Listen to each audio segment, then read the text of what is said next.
everybody. I am Akshat, joined by my colleague Aditya, and today we are in conversation with FDR's founder and General Secretary, Dr. Jayaprakash Narayan.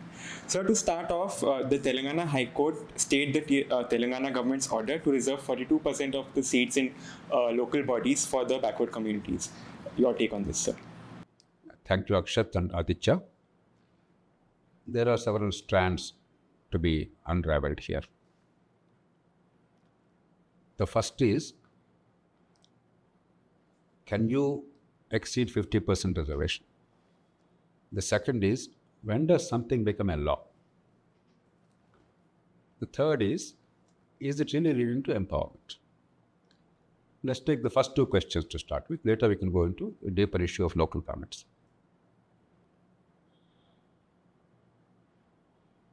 We are a very complex country. Our constitution provides for equality before law.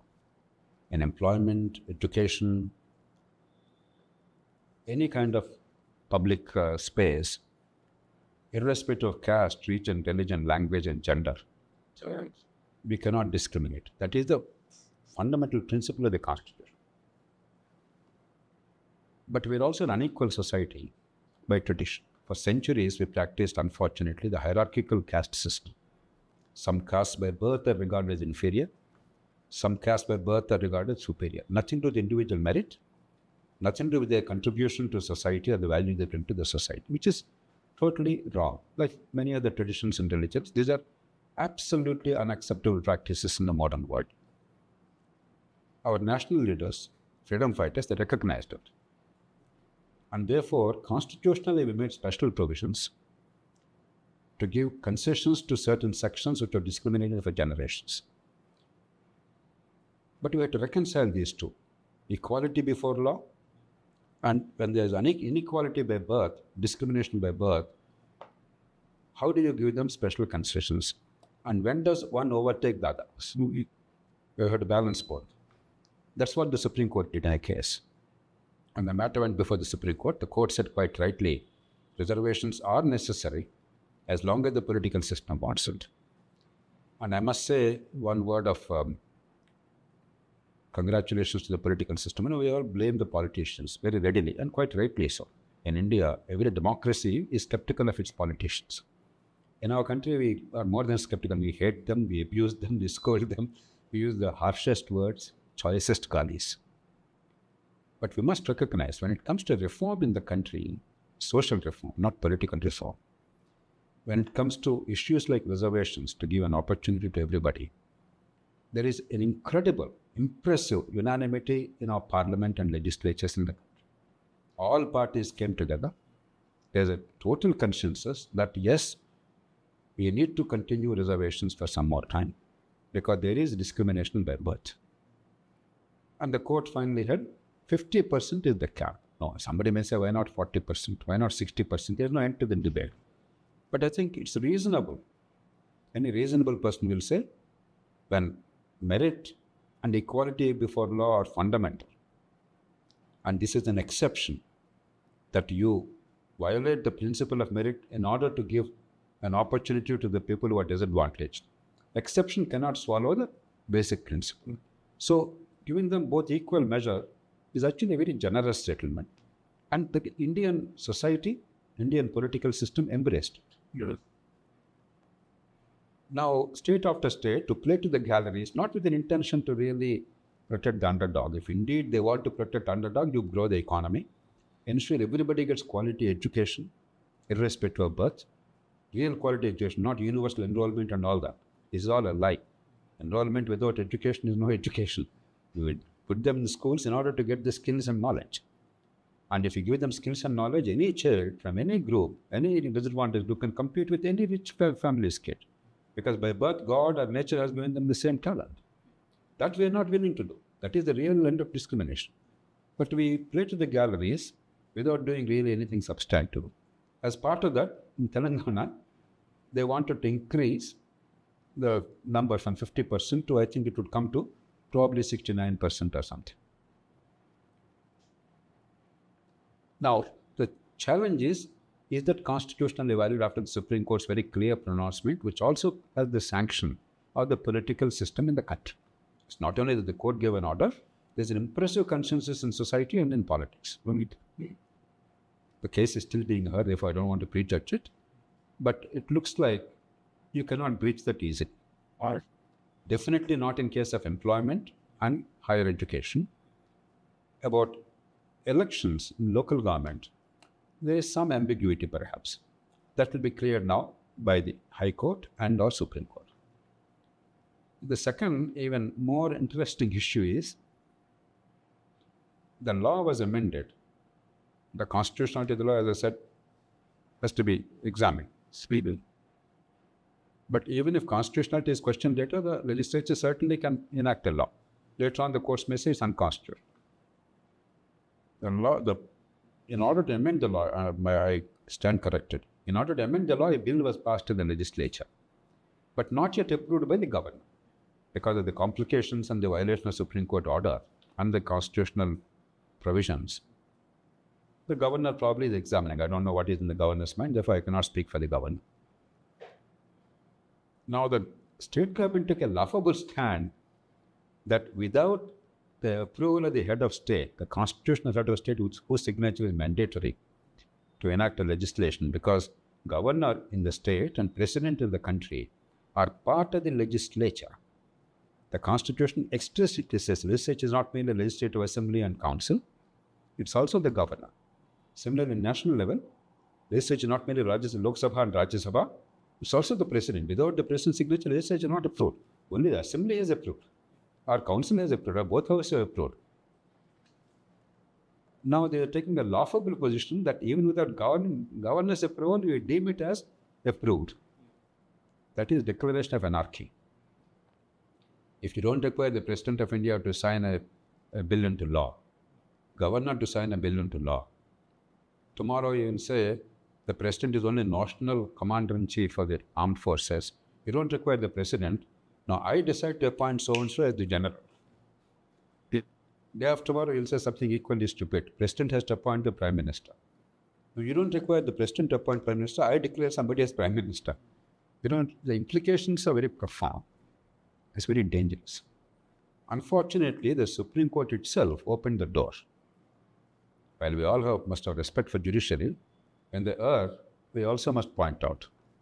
In a Tamil Nadu case, and the governor was sitting on some legislations, the court should have said, the governor cannot indefinitely sit on the legislation or the bill approved by the legislature.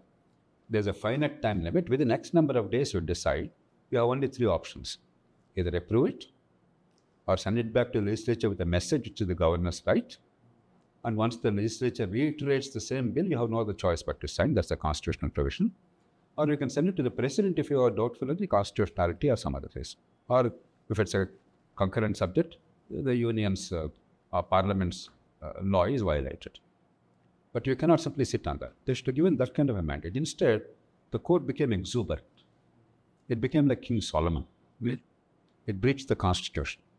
It said, without the governor's assent, these are now declared as laws, taking advantage of Article 142 of the Constitution. That was fundamentally wrong. This is exactly what happens. If the constitutional authorities of India, institutions of India, do not respect the Constitution and the constitutional structure and order, this is what happens. Supreme Court, I'm sure, has done good intention. They thought they were rendering justice. To render full justice, they thought they were giving the order. They didn't realize they were opening a Pandora's box. So these are the two legal technical issues. But the real issue, to my mind, is the empowerment of the third tier of government. So now, when you say that reservations perhaps have or may have not empowered the local populations, somebody could argue that you're against empowerment as a whole. So what would you have to say to that? What is empowerment is a big question. Yeah.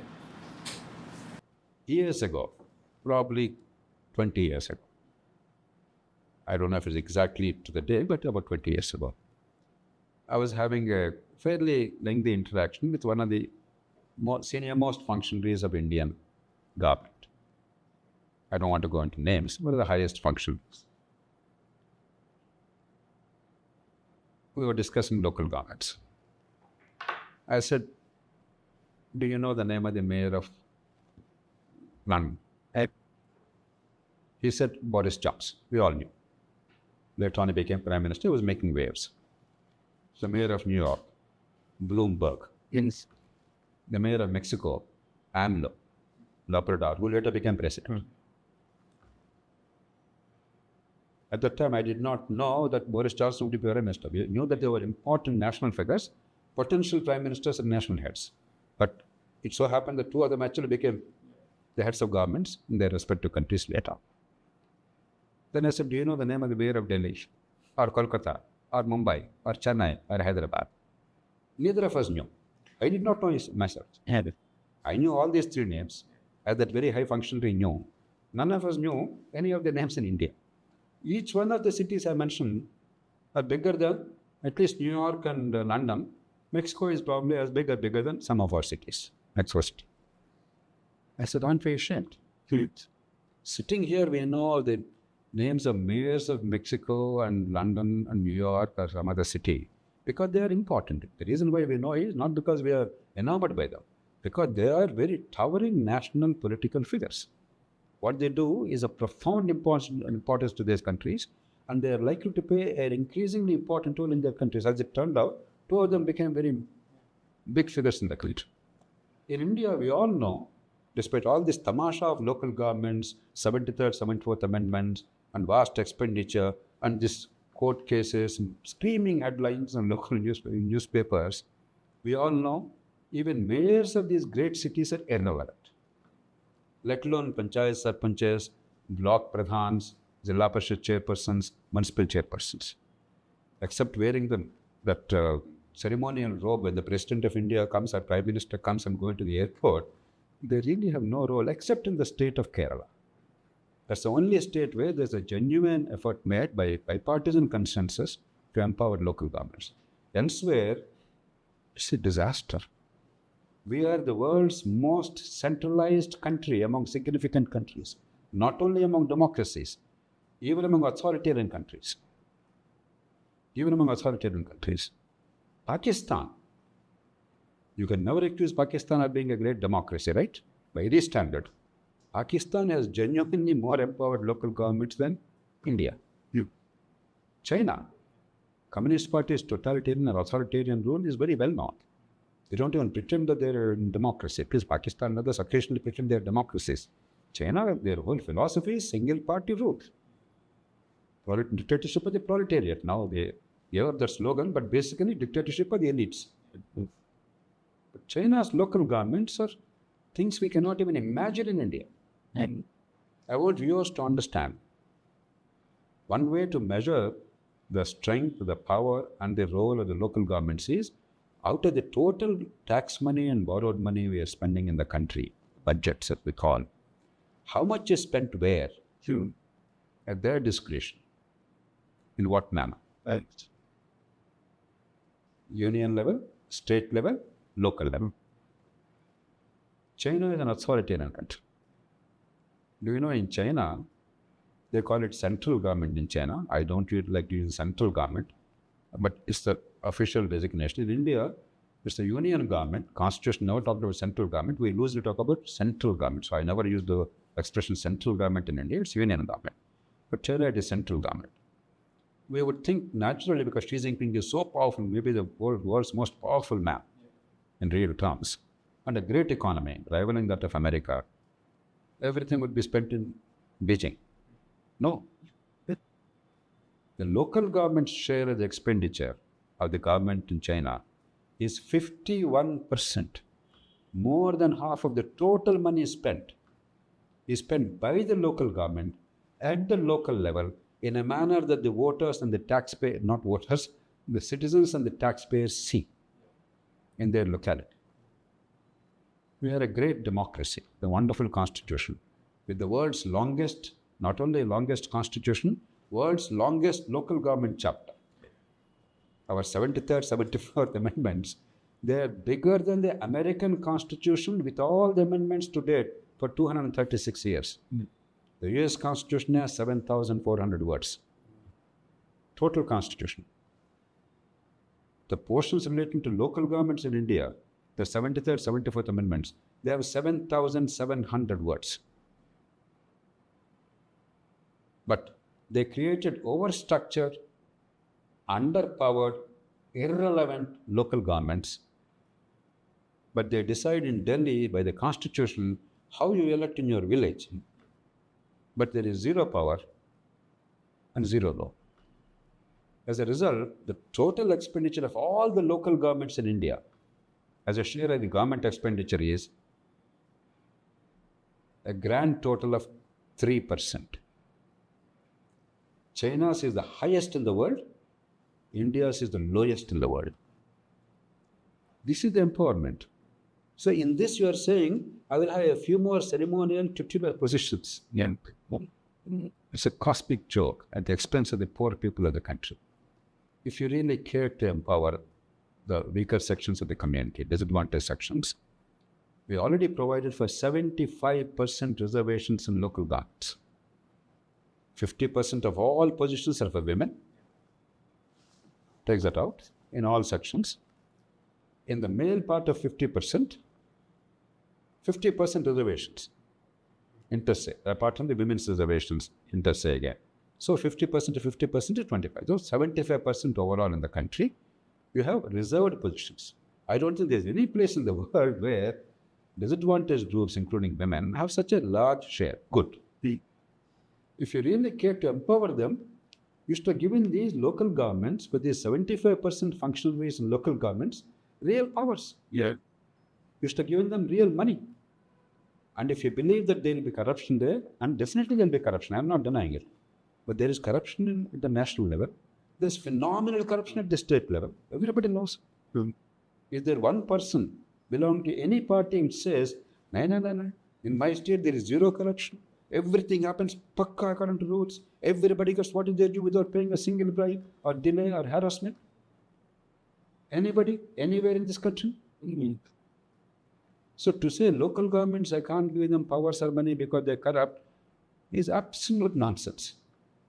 I'm not saying there will be no corruption there, but everybody is watching carefully. They are not big people. People stand up because they know it's their money. They paid the taxes. They know where the money is going. They know what is the loss they sustain, their families sustain.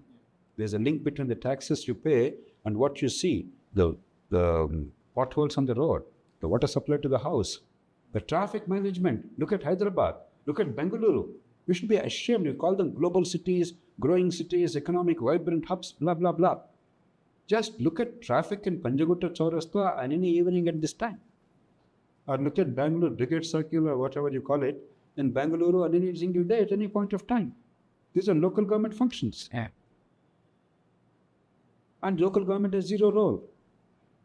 And is the state government doing a great job? The analysis of Bangalore and Hyderabad are fantastic examples. What more do I want to explain? So if you really wanted to empower not only the people, empower the disadvantaged sections, the best way created 30 years ago was through 75% empowerment through reservations, some local position, ceremonial position. Instead of being ceremonial, supposing you give them real powers like, let's say, in China, 51%, no, 40%, no, 30%, no, 25%. And give them real power to make decisions. But if they go wrong, have some ombudsman, punish them, remove them, I have no problem. Have citizens' charters, make them pay penalties if they fail to deliver. I have no problem. Impose conditions which you are not fulfilling yourself at the state and national level. I have no problem.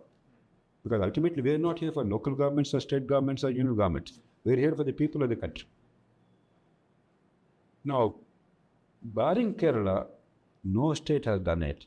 Now for us to say we want to empower by creating another 50 posts and somebody will be appointed in the name of that caste, the poor bloke will spend another 10 lakhs, 50 lakhs, 1 crore in some foolish areas. In states like Andhra Pradesh, Telangana, 1-2 crores are spent in some panchayats. Hyderabad Municipal Corporation, 4-5 crores is not uncommon for a corporator to spend. Each candidate, major candidate. After getting elected, you ask them whichever party they belong to, they all are putting their hands on their heads and they're lamenting. Why did we spend money? Why did we make this effort? What are we doing here? We have zero role, zero voice. So what is empowerment? Yeah. Where is empowerment? Whom are we misleading in this country? Newspapers also somewhere in the public discourse, fact and fiction are no longer separated. All kinds of trash goes as public discourse. Let's be honest. Sir, when you two questions to that. First of all, you mentioned that there was a political consensus that 50% is a reasonable cap. Has that consensus being regularly being disrupted? Because there's a political demand to breach that consensus, A. And B, you have talked about empowerment of local governments. Why does empowerment of communities, people in India have no imaginary solutions and they're stuck at reservation? Let's take the first thing first. We are what we call the first past the post system. That means in elections, if I get one more vote, I emerge as winner. If I get one less vote, I am a loser. Doesn't matter how I got, doesn't matter how many votes I got.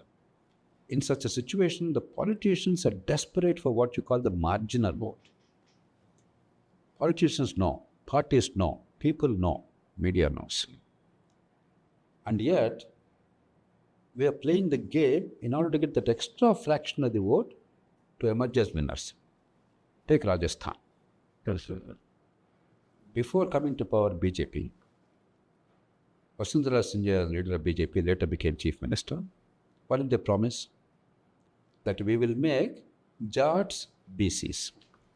Now, I don't know much about the caste structure, but from what little I understand, Jats are a very proud, very significant, very powerful community in large parts of India. Rajasthan, Haryana, though a Sikh population significant portion of the Punjab, UP, etc. Jats are very, very significant. Immediately, the moment you want to make Jats BCs in reservation quota, the others who are already BCs, they are worried because they are now getting the benefit. Now, if somebody who I think is going to outstrip me in merit and in competition is going to get a chance, it will be at my cost. It's only limited people who get selected. So they went on a war path. I think Gurjars. They said, we are BCs. If you make Jats BCs, then we will not have a chance. Make us tribals. See the way the whole system, the chain reaction. The moment Gurjars said, make us tribals, Meenas, who are regarded as tribals, who are perhaps one of the most successful tribal community in reservations. In my batch in the IAS, there were 3 brothers born of the same father in the same batch of IAS. Maybe it's an all-time record. I understand the mothers were different, but 3 sons of the same father, of the same community, they got into IAS. That's successful. Now, Meenas felt if now Gurjars become tribals, their primacy is lost. They went on a war path. Together, they paralyzed Delhi, if you remember, because Rajasthan is in proximity to Delhi, the national highways, etc. For months, the agitation took. Some of the pacified. Go to Gujarat. By any standard, Patels of Gujarat are one of the most progressive community in the country. You always think of Sardar Patel and all the great titanic figures, Vittalbhai Patel and many others. Jamnubhai Patel or the former chief minister of Gujarat from BJP.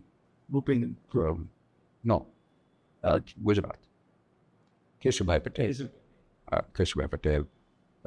So they are very, and go to United States, everywhere the motels are Patel one. So very successful community. Everybody knew. I'm sure most of the Patels know also. So it's a game being played. It's a game being played. Parties know, you're all making reckless promises, sometimes giving reckless and unconstitutional orders, knowing full well that the court has the duty, sometimes the unpopular duty, sometimes the unpleasant duty of holding the balance in society. But this is abdication. I'm a sharp critic of the courts transgressing their jurisdiction, encroaching into executive and legislative role. But we also must recognize that very often executive is passing orders, legislature is sometimes making laws, knowing full well they're unconstitutional or they're wrong, hoping that the court will take care of it because we have political compulsions.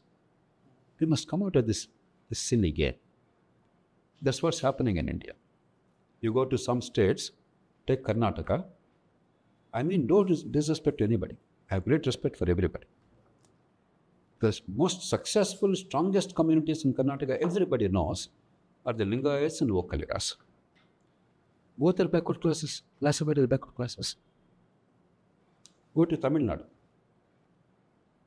I think there is almost no caste which is not a backward class except Brahmin or somebody. Andhra Pradesh is probably the only exception. At least the so-called better off communities have exercised some restraint, except one or two here and there. They're not demanding reservations. Anglo-Indians, the great Anglo-Indian representative, I think Abraham, long ago, I forget the name, I may be getting the name wrong. He was Anglo-Indian nominee of the parliament. 2 members of parliament could be nominated in those later constitutional amendment. So he was for a long time the Anglo-Indian representative at parliament. They were the only community through their representatives who said, we don't want reservations. So that restraint, that dignity, that fairness, that the truly disadvantaged people must get. And within a community, for instance, if I'm an IAS officer, if I'm a minister, if I'm a successful doctor or entrepreneur or engineer or a college professor, if my child gets reservation in the name of caste, is that fair? Whom am I displacing? The genuinely deserving poor in my community. It's not somebody else. So this whole reservation thing sometimes has gone out of control. It's not about the poor.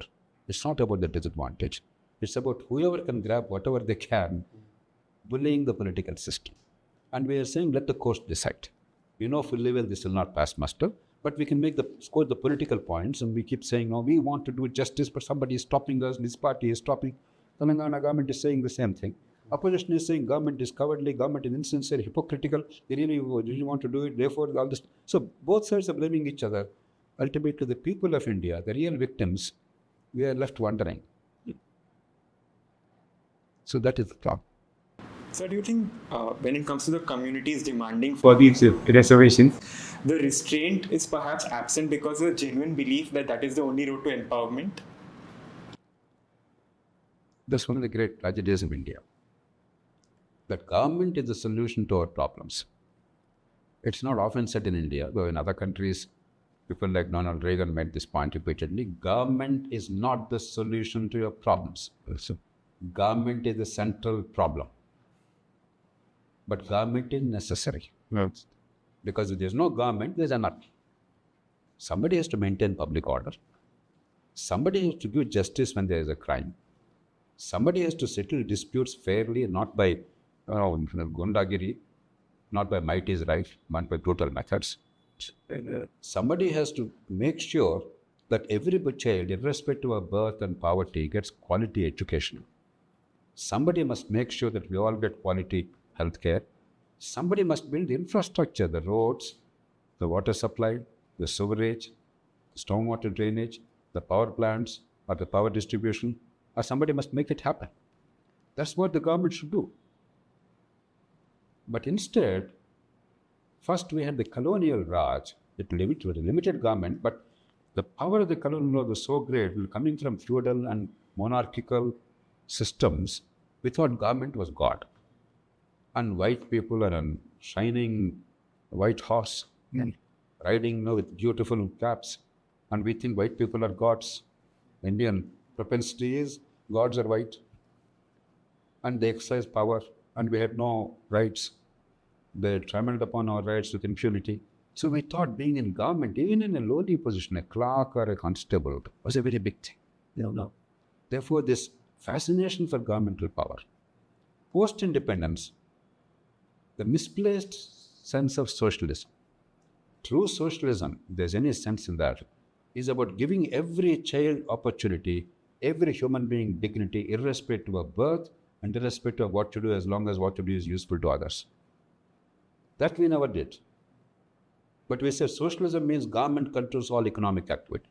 Socialism means people have no freedom. Socialism means commanding heads of public sector which is inefficient and corrupt and incompetent and useless. Socialism means scarcity, and therefore I have to go to a government babu, sir, I need cement. Sir, I have to host a dinner, I need some sugar. Sir, I need some kerosene. Please, sir, please give me a permit. License, permit, quota, Raj. In that, what happened?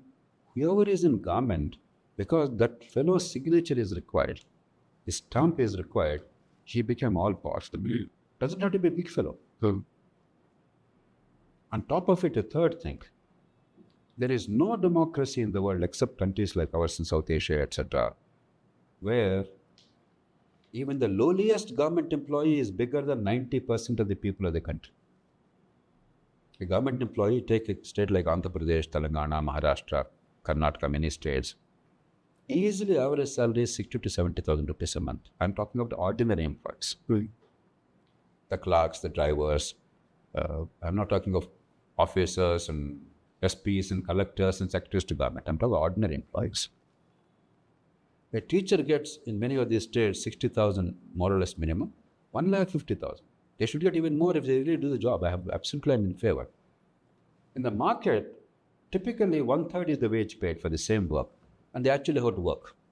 Because in the market, if you don't work, they cannot afford to pay you. After all, government is collecting taxes forcibly, borrowing money without our consent, and you and your children tomorrow will pay. The chief minister will not pay, and they're paying salaries, they're doing whatever they want.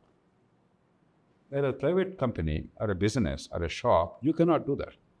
A shopkeeper must sell goods that people want at a price that they can afford, compete with others, and get a small profit. From the profit, he has to pay, the surplus he has to pay the employees and the other expenditure. After all the risk, if something is remaining, then he has returns for the family. He can't afford to pay like that. The market dictates how much is paid. So in the market, if you pay 20,000, 25,000, some big cities maybe 30,000 for a driver. In government, 60,000, 80,000, 90,000 you pay. In the market, the driver doesn't work, we'll say goodbye. Try that in government. Yeah. So, with all this, what our political party is doing, you want to get out of poverty. I will create all the jobs that you want. I will take another 5 lakh people, 10 lakh people. Andhra Pradesh and Telangana elections, we already have more teachers than we need. The teacher-student ratio in Telangana and Andhra Pradesh is roughly about 1 to 18 or 1 to 20, which is better than anything that we can imagine. And teachers are paid fabulously. Education is zero. Let me be blunt. 80% of the kids and about 90% going to government schools in the states, in many states, they have near zero education. They come out with almost no skill, no employable skill. But we're spending vast sums. What do governments do? They don't say we will guarantee quality education. No. They say we guarantee more teachers. Telangana government says, what do they say? We recruited some 11,000 new teachers. Biggest advertisements. They spent on the advertisements themselves some crores of rupees. And you don't need them. There are schools where there are no single kid, but there are teachers posted. There are schools where teachers outnumber the students. I'm not exaggerating. And we don't think of education, we think of more teachers. Andhra Pradesh, mega DSC, District Selection Committee of Teachers. In all states, I understand now Bihar, they gave an extraordinarily strange promise no political party in the history of mankind gave, that every family will get one fellow employed in government. We'll discuss on a different occasion, but God knows how. The total number of employees in Bihar in government are about 12 lakhs. The total number of workers of Bihar are about 5.3 crores. That means in government, you can employ no more than 2.5% of the workers. Now they want to employ, they assume that there are roughly about 2.5 crore families in Bihar. So you want to employ 2.5 crore workers. Yes. You know what? In Bihar, the government is spending on government employees' salaries alone, I'm not even including pensions, 80,000 crores now, with 12 lakh employees. If you want to employ 1.5 crore employees, more than 12 times, it will cost you more than 10 lakh crores. What is Bihar's total production? Not government. Total GSDP? 9,91,000 crores. So if you take away all the money, all the work, of all the hardworking, honest people of Bihar and do nothing else, no welfare, no pensions, no electricity, no water supply, no roads, no nothing, still the total money of the people of Bihar is not enough to pay for the 2.5 crore government employees that Tejasvi Yadav wants to appoint. How absurd that promise is. For whose sake? So it is this mania that led to the whole desperation to get into government jobs and offer reservations and things like that as a panacea, or government jobs as a panacea. We are destroying the future of our children. We are destroying the hardworking poor people who are seeking nothing. They're saying, give us an opportunity. Give us some skills to work hard. Let us have some decent livelihood and give us dignity. Don't treat us inferior. When I go to government office, please treat us with respect. We're paying taxes, we're citizens, we're voters. Please see that whatever is due to us is done properly, promptly, and honestly. This is all the people are asking. And what the political parties are giving in their desperation to get into power is this dangerous, vulgar, I'm sorry to use harsh words, nonsensical promises. So that is the backdrop. So every young man's mind is filled with the dreams. If I get into Sarkari Babu Bante to, my life is made. First of all, we at whose cost? With the hard-working people of the state and the country, with their money. Are we delivering? If all the government employees are delivering to the poor people what should be delivered, where is the problem in India then? Third, let us assume all that some government jobs anywhere necessary. After all, you say, look, you want to build roads, you want to teach in schools, you want to have hospitals with the personnel, you want to do some other things in government. We require people, no? What's the problem? Yes, of course we need them. If there is one job, how many people are applying? 1,000 people are applying. Sometimes 5,000 people. Take All India services or the civil services with the UPSC. To fill 1,000 posts, 15 lakh people are applying. 10 lakh people are appearing. 1,000 are selected. That means 1 in 1,000. To take IAS, 1 in 10,000 is selected. What is the dream we fill the young people with? Everybody will get the chance. 5 years you waste your life. 5 years, 10 years, make it a 10-year plan. Waste your life because one day you will hit jackpot. It's only lottery. You hit jackpot. Bhai, no matter how good you are, no matter how hard you work, no matter how many years you struggle, only 1 in 1,000 people have a chance. Even if you forgive them for not doing anything in government, even if you want to be the Babu doing nothing at the cost of the people, you have only 1 in 1,000 chance. Bete, what will happen to the balance 999 people? Think of your future. There is no way you can find employment in government as an answer to the problem. Employment is not because somebody sits there, he prints currency notes, RBI and the government, they keep quiet, and then I give monthly wage. That's not what employment is. Employment is you produce something people need. It may be this cup, it may be this phone, it may be this watch, it may be this pen, maybe this chair, maybe the food, maybe something else, or the service that you need.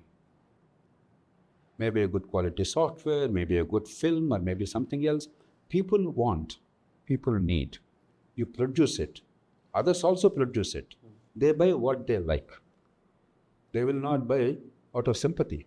When you go to market, when I go to market, will you buy something? It's a bad thing, useless, but anyway I'll buy.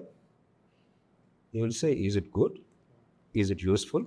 Is it good quality? If it's good quality, is the price good? What is Prithvi offering for? What is Aditya offering for?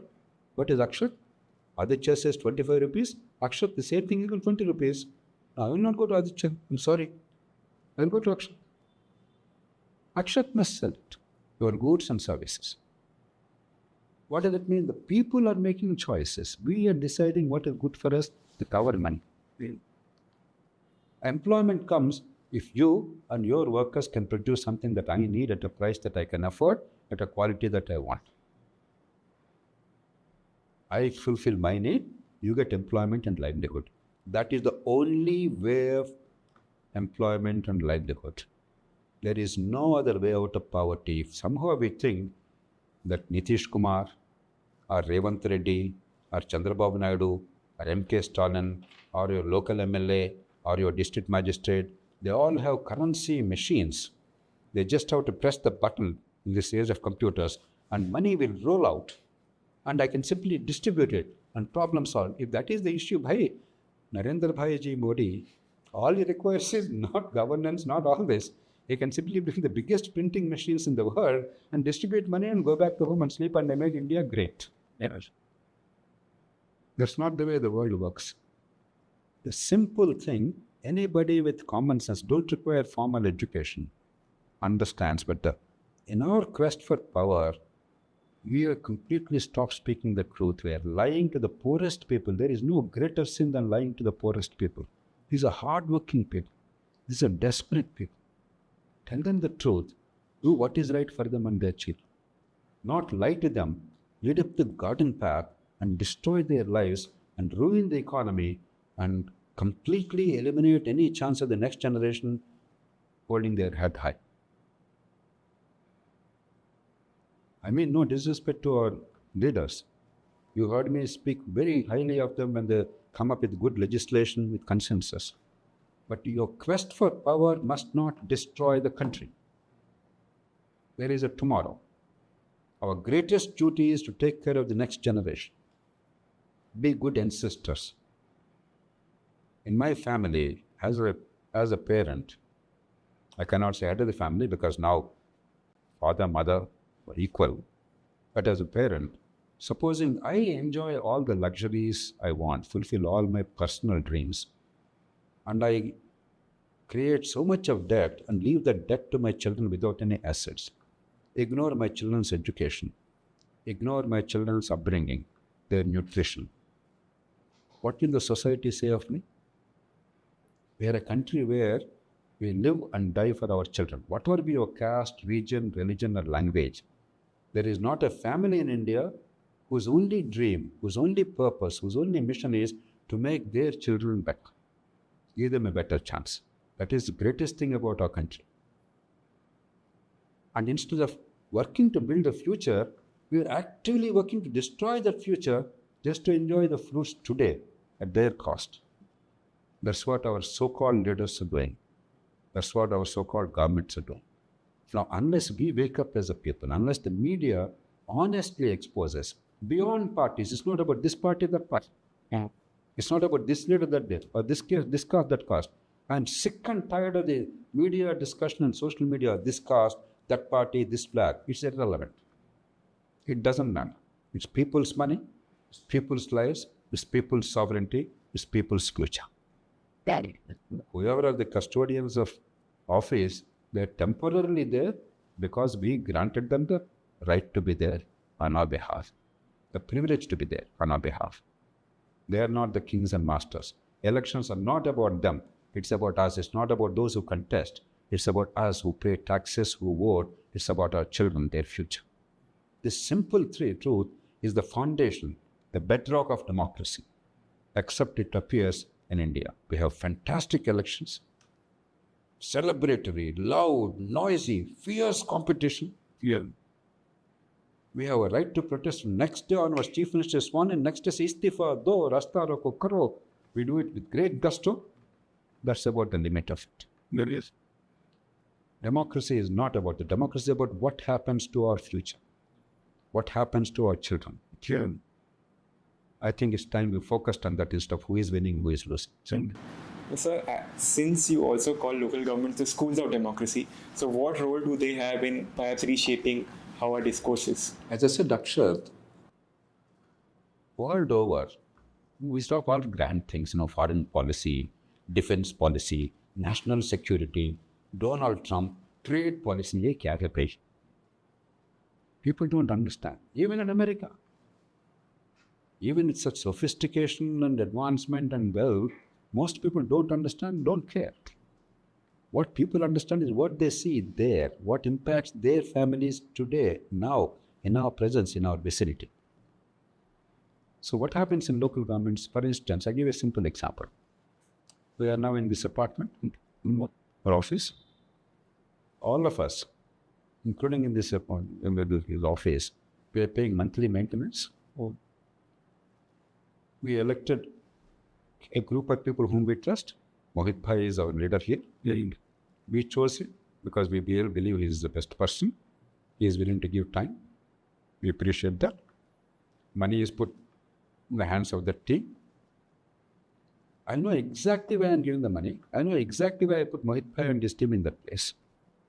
The moment the lift does not function, अरे भाई lift काम नहीं कर रहा है, इतना fuel कैसे चढ़ेंगे?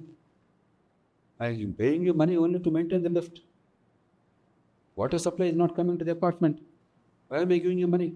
To make sure that I get water in the house. Parking is not proper. Without permission, visitors are coming and knocking my door and entering my house. Where is watch and ward? I know exactly why I am paying the money, why I have elected them. That is democracy. Democracy is not high-valued big things. It is simple day-to-day things that affect our lives. So what happens in a local government, in a municipality, or in a mohalla, or in a this is not a local government in a formal sense, but to give an example, I'm illustrating the residents' welfare associations. We know where our tax money is going, most of it at least. It's going in a manner that makes our life better. If it's not making our life better, we know this money should have been used for this, we stand up to him. We know that we elected Aditya. In order to do this, he's doing a good job, we appreciate that. Tomorrow Aditya will emerge as a bigger leader because now I know, I trust him. He's done a great job. Therefore, I can trust him to do a great job in the municipality. I can trust him to do a great job as a municipal chairman, maybe an MLA, maybe an MP, or anything. Because tried and tested. They're trained. They're tested. They're trusted. The third one, whoever has the power has the responsibility. Now in government, typically, even if you are a minister or a secretary to government, often you don't know who is supposed to be doing what. I am very experienced in government. All my life is about governance. Quite a few times I'm very confused. Bhai, who is the person who handles this? I don't know. So I asked somebody to find out, chai, ये department में है क्या? ये काम है क्या? ये कानून है क्या? Nobody knows. If I don't know, how can ordinary people on a daily basis? Whereas here, there is no confusion. Authority, responsibility, total unity. You know who is in charge of what. That is when democracy flourishes. Otherwise, what is vote? Vote becomes a purchasable commodity. In many states in India, where we are sitting, Telangana, Andhra Pradesh, Karnataka, Tamil Nadu, reverse culprits, many states are following suit except a few. Per vote, 2,000, 3,000, 5,000. Some states you can't afford 5,000, or at 500 though. Some states maybe like Bihar, because no, for no fault of the people of Bihar, you kept them in poverty. There's not that much money, maybe 100, 200, I don't know what is the amount there. Money is the first currency. Then short term, all these lies are impossible things at the cost of the future. I give you free, वो free देंगे, budget है, पैसा है, नहीं है, school education कैसा चल रहा है, healthcare कैसा दे रहा है, all this is irrelevant. Free देंगे. Third, they also may not be enough. ये हमारा caste है, ये दूसरा caste है, ये दूसरा धर्म है, ये दूसरा language है, ये दूसरा state है. Divide people because we are a diverse society. And we become very emotional the moment he said, भाई आपका जात का अपमान हो रहा है, धर्म का अपमान हो रहा है. The person who is not bothering about the children's welfare suddenly becomes very emotional and says, अभी मैं बलिदान देंगे. I'll sacrifice anything. So we are taking advantage of the poverty, the helplessness, and the emotional turmoil of the people of this country in the name of elections. That's what happens in a centralized society. Centralization does not mean in Delhi, because in our imagination, center means Delhi. No. The real centralization in India is not in Delhi. It is in states. 30 years ago, 40 years ago, Delhi was the centralized system. For everything, you have to go and beg Delhi. Today, I told you about the percentage and expenditure share at various levels. State governments in India, they spend 65% of the total government expenditure in the country. The highest in the world at the state level. Lowest in local governments, highest in state governments. They actually go together. This high is this low. So when I say centralization, because real governance is not in Delhi. Delhi is about some big policy nowadays. Earlier it used to be license, permit, quota, Raj. Now about transport policy, energy policy, trade policy, foreign policy, security policy, defense policy. ये हम लोग क्या चाहते हैं भाई? All parties, they do something. We hope they are doing the right things. But states is where the real things are. Everything that matters to you in life on a day-to-day basis in the states. And instead of empowering local governments, they centralized everything. British India was better. I'm sorry to say this, British India was better. The municipalities in British India were very powerful. Some of our greatest leaders in India. The first president of a country, the president of the Constituent Assembly, Babu Rajendra Prasad from Bihar, he was mayor of Patna before becoming a major national leader. The first Prime Minister of India, Jawaharlal Nehru, he was mayor of Allahabad before becoming a major national leader. The first Home Minister of India, Vallabhbhai Patel, mayor of Ahmedabad, and his brother also was mayor of Ahmedabad. The first Indian Viceroy of India, until the time, Lord Mountbatten was the last Governor General, all Englishmen. The first Indian with our skin color was Chakravartin Rajagopalachari, mayor of Salem. The first Chief Minister of Andhra State and earlier Madras Presidency State, Prakasham Pantulu, municipal chairman of a town called Rajahmundry. I was district magistrate in that district. I can go on and on. Chittaranjan Das, mayor of Kolkata. Subhash Chandra Bose, mayor of Kolkata. When Chittaranjan Das became mayor, he told the British, I will appoint a municipal commissioner of my choice. They called him at the time chief executive officer or something. I don't want an officer. That was until recently, until 1911, Calcutta was the imperial capital. This thing I'm telling you about happened in 1924. Because of Chittaranjan's stature, they said, Acha chalo, appoint karo. Let's see who will you appoint. How can you appoint a better person than us? He picked up a 27-year-old Subhash Chandra Bose, a citizen who resigned from the ICS as commissioner. Subhash Bose did a fantastic job. Subhash Bose was sent to jail because he participated in freedom struggle. Not because he involved himself in a scam or swallowed money or took bribes. Because he participated in freedom struggle. He was in Alipur jail in Calcutta. Chittaranjan Das, the mayor, said, for no fault of his, you jailed him, and it's not about his duties here. I don't know what you'll do. He must continue as the commissioner. You know what? The British government gave an extraordinary order. They said Subhash Chandra Bose will continue as the municipal commissioner, even in jail in Alipur. Files will be circulated to him as if he is on the job in the office. His orders will be taken and they will be executed. That practice continued until Subhash Chandra Bose was shifted to Mandalay jail in Burma. Yeah. The real story. Anybody can verify. I'm giving you names, years, and incidents. I challenge you, in any state of India, is there a B-grade municipality where the municipal council or the municipal chairperson or the mayor has the power to appoint his functionaries or her functionaries? Where the chief minister or the government of the state will not appoint their people. If you are from another party as a municipal chairman, I'll appoint somebody to harass you. That is my purpose in life. So British government treated local governments with greater respect.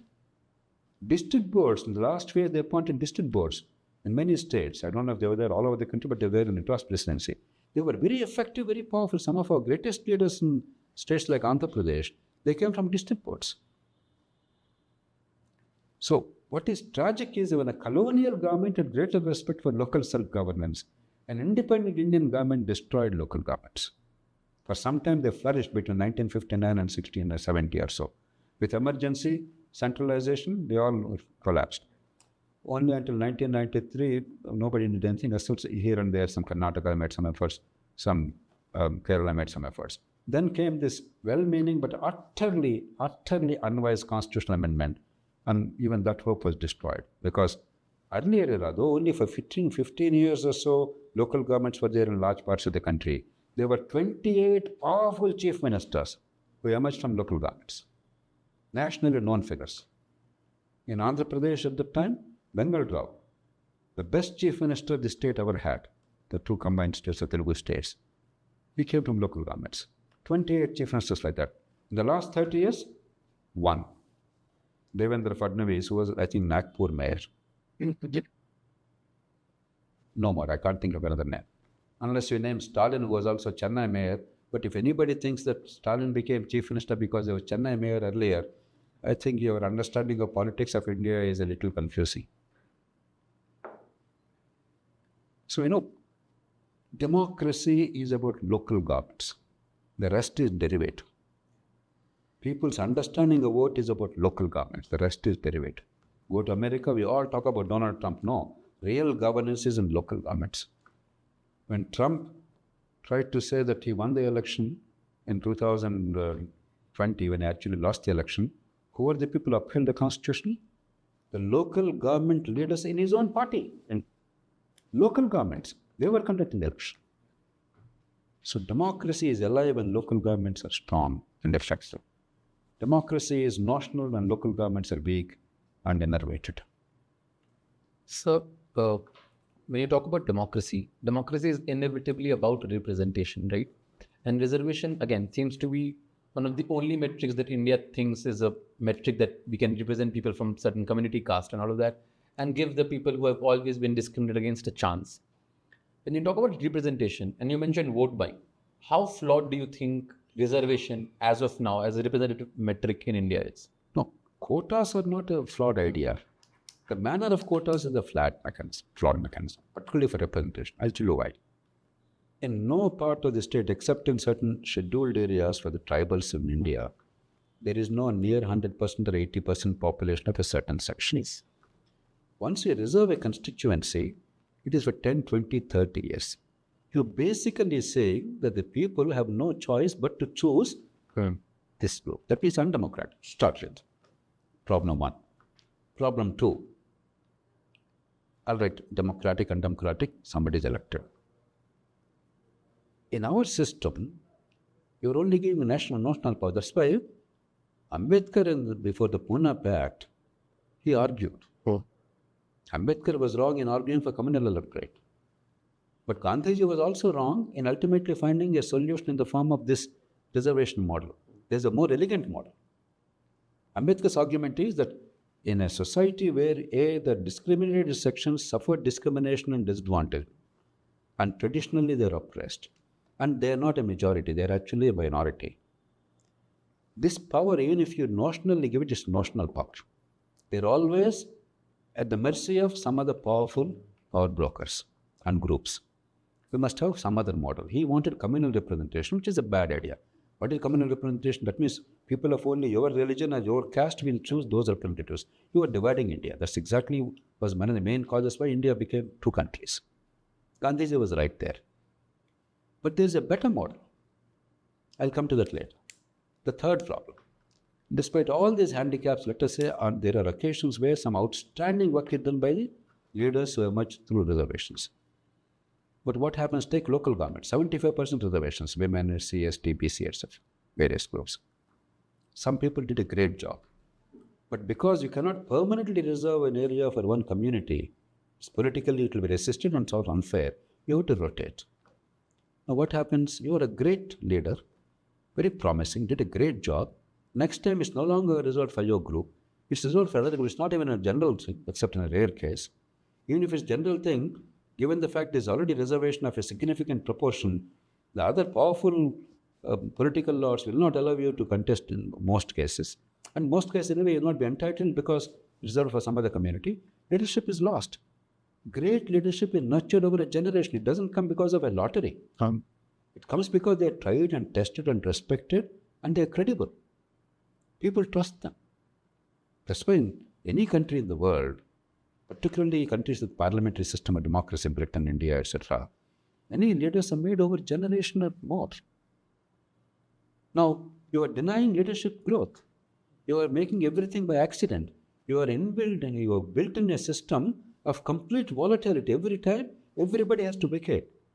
Now, there are moments when I feel so angry, all of us feel so angry about politicians. Let everybody go, let every seat be vacated, somebody else come.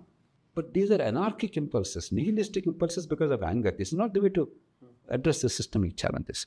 That is the challenge number 3. So net result is there is no real empowerment. And of course, in case of local governments, it did not even give them real power. Even legislatures, except they exercise illegitimate power as MLAs, they are not doing legitimate things. Transfers and postings are not their job. Contrast tenders are not their job. Police cases are not their job. If these 3 things are not there, MLAs think there's no work for them. So what they should not be doing is what is giving them power. What they should be doing is where they're totally weak.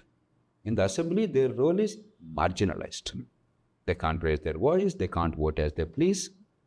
They can't articulate a point of view with the party bosses to say no. You made them slaves. So you made the whole system dysfunctional, perverse. Now, what is the way out? We certainly require quotas. Women, for instance, disadvantaged sections, it will take time for them to really assert themselves and then get the representation which is due to them. Look at any European country outside of Britain. You have women, they don't have any other minorities there. Women is a good example. In very large numbers. How come? They have a proportionality model where there is no reservation of a territorial constituency. There is a list. In that list, the parties are mandatorily asked to put every third name or every second name of that category, which the parliament decides in a system, whatever the political consensus is there. Then what's happening? Leadership is continuous. You don't have to have rotation of constituencies. The other thing that's happening is proxies. Supposing by reservation you put some seat, notionally somebody is there, but the real power is behind the throne is somebody powerful from the upper caste. In case of women, the husband. That's why we have the concept of panchapatis in India. I don't think any other country invented panchapatis. For those who are not familiar, the husbands of the female sarpanch, panchapatis. Very often, when I go to villages, there is somebody who is going around. I say, who is the sarpanch? There is some embarrassed silence. Then they show some lady who is shrinking away in a corner. I said, then who is this gentleman? He says, Sarpanch's husband, sir. Our father-in-law. So proxy leadership. So let's not lie to ourselves. Real empowerment is required. Barack Obama became the president really because you created a system where anybody can enter. You have internal democracy in parties, he can rise to the top. He's not depending on the mercy of a party's high command, the boss. If he has the talent, if he can reach out to people, he became a leader. Suddenly somebody became a leader. Donald Trump, though he was widely known otherwise, politically he was a nobody. Now, we like Trump, don't like Trump, leave it aside. But he emerged as a leader like Barack Obama because his party members wanted him. He came through internal democracy, through secret ballot. Do you have the system in India? So, allow the true leaders to emerge by proportional representation, by internal party democracy. And most of all, by empowering local governments, because there, if they establish themselves, then we can trust them, they emerge yet. Instead, we have ugly models where there is neither power nor genuine welfare of the underprivileged, nor good governance. Everything is messed up. I'm very proud of our country that we retained our democracy, our freedoms, their peaceful elections, however flawed our electoral system is and politics is, and honest elections. If people are taking money, well, that's a sad thing. But nobody is forcing them to vote. And it's not that they're voting for whoever has given money. Everybody is giving money. They're saying among them whom they will vote for. The only thing is they are saying, if you don't give me money, Aditya, you are not in contention. That's the way the system is evolving in many states. But that's a larger systemic problem. But conduct of elections, peaceful transfer of power, retaining liberties, achieving some moderate economic growth, though we failed in many respects. I'm proud of it. And relative peace in society. But we also have very serious problems. They need to be fixed. They can be fixed. That's what we should focus on. So you mentioned it and I wanted to link this discussion to that. We generally tend to isolate reservation as a separate issue in political representation, but reservation along with internal party democracy. Absolutely, and local governments. Empowered local governments I don't think that point is being made. So how do you sort of link these three so that people can understand? Because we somehow think in India, we are such a large country, we're a continent and we're world with such diversity.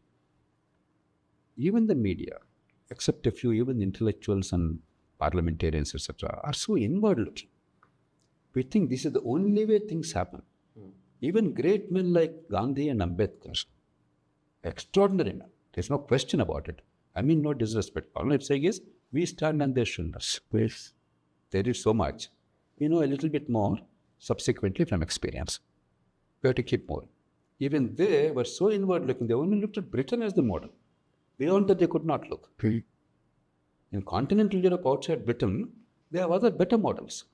In fact, in all the world, the only countries which have our electoral system are Britain and its former colonies. There is no other single country in the world. And even there, they're giving up those models. New Zealand, British former colony, they gave up. They have now a mixed proportional representation. Australia, former British colony, earlier they had their system, they gave it up. Now they have what is a very sophisticated voting system called alternative voting system. That means if 4 of you are candidates, if I'm the voter, I say Aditya is my first choice. If for some reason Aditya does not win, then Akshat is my second choice. Some reason Akshat doesn't win, Prithvi is my third choice. So on and so forth. A very sophisticated voting system. In Britain itself, in America, of course, they gave up the parliamentary model, Westminster model, though they retained the first past the post, and they moved towards separation of powers. And executive branch elected separately along with the legislature for a term. So, even in Britain, that is the wonder of all wonders. There are what are called regional parliaments, regional legislatures. We don't call them states, but they're practically like states in India. Scotland, Wales, Northern Ireland. Yes. All these three are elected by proportional representation. In Britain, the mother of the first past the post system. In London City, Britain's greatest city, the mayor is elected by direct election. Yes. European Parliament, when they had European Parliament elections, proportional system. Only House of Commons is elected now model. We are not aware of this. Most Indians, even today, are not aware of this. We think this is the only model. There is only natural. Anything else is not democratic. We don't even know what is democracy. Pardon my saying so. So it is this complete vacuum and anglicized notion of the world, inward looking, not understanding how the world actually is functioning, what they are doing. For instance, I'm sure most Indians don't know that 51% of China's expenditure in government is in local governments. And local governments have tremendous power. Infrastructure, local decision making, local investments, and tremendous competition for investment and growth. And that's one of the reasons why China grew so fast. Now our states, some of the states are completing, not all states. But in China, the fierce competition between local governments to attract investment, to encourage economic growth and build infrastructure. That's what really made China what it is today. Most of us are not aware. We think that Xi Jinping did it. They may have given the broad policies, but it happens here. And look at traffic in Bengaluru and Hyderabad. If that also does not convince you that what is happening is actually hurting us very badly, then I think we should carefully examine the facts. So, sir, now, before we wrap up, maybe, now India, it can be said, is a country of very lengthy legislation. Now, in local governments, that is the case, perhaps. So, how do you now put all of that legislation into work and actually make something happen for the country? We must simplify legislation in general. Some effort is going on. We're repealing many unnecessary laws. We're trying to simplify many codes, labor code, for instance, other things, some tax code, indirect tax also, some effort is being made to appreciate. I should be a little fair. America has even worse laws. American tax code, American budget, 4,500 sections, 50,000 pages, because of lobbying and each section getting something inserted. But that's not a good example for us. I'll give you an example. Local government, there is, I think, Article 21, if I'm not mistaken, or 28, I'm a little confused, or Section 28, I think, of what is called German Basic Law. Basically, their constitution is called the Basic Law. That gives you everything about local government structure in German. And 53 words. Of them, one subsection is 18 words only relating to citizens of other countries of Europe living in Germany. The law in European countries is, in the European Union, in the national parliament elections, citizens of other countries cannot vote. But even if you are a citizen of another country, if you're residing in that country, local elections, you can vote. So for that reason, they added another 18 words. If you take away 35 words, elegantly worded, they're defined, they gave the powers, resources, they said they will function as autonomous, accountable, but effective, self-governing institutions. Period. And the state legislature will go into details of the election. And local governments in Germany are a marvel. When I visited a municipality in Germany years ago, I discovered to my delight and utter surprise that if you want a passport, anywhere in the world, passport is a federal government service. Passport can never be a local or state service because it's the citizenship of the country, represents the country. But all you have to do in Germany is you go to the municipality, just you go across the place, walk or take a public transport, you file an application, you go back home. You don't care where passport office is, who does what. You simply file an application. 15 days later, you'll go and receive what they'll give it to you. That degree of convergence they brought. Even federal government services handled through local government. The work is done by federal government. But that is not the citizen's problem. But my point of contact is local government. Now, in any of our cities or states, you want to get anything done, people go and handcuffs away. साहब ये कहें कि ये labour department है, कहाँ है labour department का labour commission का ऑफिस? ये कहें कि ये सिविल सप्लाईज का है, सिविल कमिश्नर का ऑफिस कहाँ है? Even I don't know. You're all searching who is there, which office is there. Why should people bother? Is it my duty to know where every office of the government is located and go to that man and then wait, and then wait for granting an interview? साहब है, साहब नहीं है, साहब दौरा में है, साहब खाना खा रहे हैं, साहब बीबी से सिनेमा गए हैं, और is this our life? We just deal with local government. So local government is life. Yeah, it's governance, it's democracy, it's citizenship. It's owned by the people. That's the way it should be. We must bring it back and make people understand local is ours. Anything bigger than that is, I don't know what's happened. Even for me, with great difficulty, budget, except the union budget is somewhat mostly transparent. Many state budgets don't even know what they're saying. It's all supposed to be approved by the legislature. They're supposed to make it public. God knows what is contained. Everything is obscured. That is not the way to govern. Our tax money, our services, you are there to serve us. We are the sovereigns. We have a right to know about the money, about decisions made, about what's happening by virtue of that. In India, 90% of the cases, God knows what's happening. The more local it is, the more open it is. Right, Dr. JP, thank you so much for your time. This has been very enriching. And that's all from us today. Thank you for tuning in. Thank you.